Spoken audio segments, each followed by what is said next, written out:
Почетный благотворитель Республики Коми. Такой знак отличия планируют ввести депутаты Госсовета региона. Награда станет выражением общественного признания лиц, ведущих активную благотворительную деятельность. И, как считают народные избранники, будет стимулировать социальную активность граждан и организаций. В пример парламентарии приводят ставшего известным на всю страну мецената из Айкина.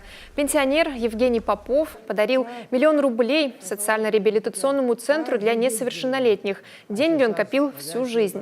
Впрочем, и других примеров немало. Сейчас проходит общественное обсуждение законопроекта.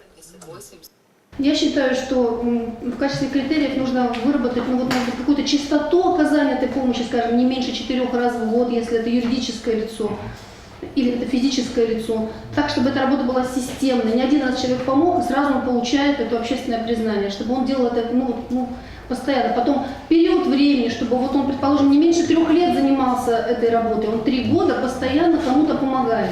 И только после 3 лет брать к рассмотрению его персоналию в плане признания. Потому что разовая помощь, мы все в разовом ключе, мы с вами все благотворители без исключения. Кто представит этого человека, это будет общественная организация, это будет коллектив, это будет еще какой-то, кто. Потом вы здесь пишете, что сферы деятельности, в которых можно предлагать, награждать граждан за активную благотворительную деятельность. Я бы здесь не перечисляла, я бы написала, что это во всех сферах деятельности. У нас есть другие сферы деятельности, у нас есть малый бизнес, у нас есть производство, и всякие ситуации могут быть.